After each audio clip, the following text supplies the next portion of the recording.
বাংলাদেশের আইন মেনে ব্যবসা করতে হবে বহুজাতিক সিগারেট কোম্পানি ব্রিটিশ আমেরিকান টোব্যাকোকে, এমন কথা জানিয়ে শ্রম উপদেষ্টা সাখাওয়াত হোসেন বলেছেন, আইন না মানলে ব্যবসা গুটিয়ে নিয়ে যেতে হবে। দুপুরে শ্রম নিরাপত্তা সভায় তিনি এসব কথা জানান। এদিকে টানা ৬ষ্ঠ দিনের মতো কুষ্টিয়ায় বিএটির কারখানা অবরোধ করে আন্দোলন করছে শ্রমিকরা। বিস্তারিত সুশান্ত সিনহার প্রতিবেদনে। কয়েক দফা সরকারি নির্দেশনা অমান্য এবং শ্রম আইনের ৪৫টি ধারা উপধারা লঙ্ঘন করায় ব্রিটিশ আমেরিকান টোব্যাকোর কুষ্টিয়ার কারখানায় টানা ৬ দিন ধরে ধর্মঘট করছেন শ্রমিকরা। ২২ দফা দাবি এবং বাংলাদেশ শ্রম আইনের যৌক্তিক দাবিগুলো আমরা করেছি। আমরা আইনের আলোকে আইনের ভিতরে থেকেই আমাদের দাবিগুলো করেছি।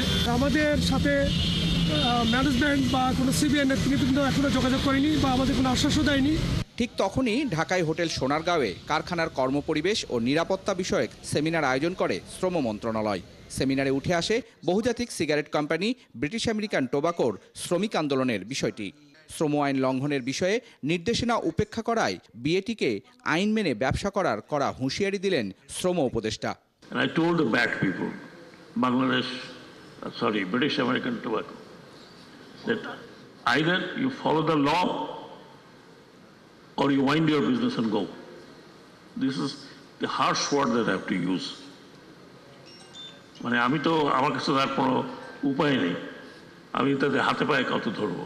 কুষ্টিয়ায় বিএটির ১২টি কারখানায় সরকারি লাইসেন্স না থাকা, পদে পদে শ্রম আইন লঙ্ঘন, শ্রমিক শোষণ সহ অনিয়ম দুর্নীতির অভিযোগ দীর্ঘদিনের। সম্প্রতি শ্রম মন্ত্রণালয় ৩ কর্মদিবসের মধ্যে শ্রমিকদের দাবিগুলো বাস্তবায়ন করে ১৭ এপ্রিলের মধ্যে বিএটিকে পরিপালনের নির্দেশ দেয়। কিন্তু সরকারের সেই নির্দেশনা আমলে নেওয়ার প্রয়োজন বোধ করেনি বহুজাতিক সিগারেট কোম্পানিটি। কুষ্টিয়াতে বিএটির সেখানে শ্রমিকরা দীর্ঘদিন ধরে আন্দোলন করছে এবং সেটি এখন পর্যন্ত নিষ্পত্তি হয়নি। এরকম একটা প্রেক্ষাপটে আমরা ওয়াশ ডে পালন করছি, অর্থাৎ সেফটি অ্যান্ড হেলথ ইস্যু নিয়ে।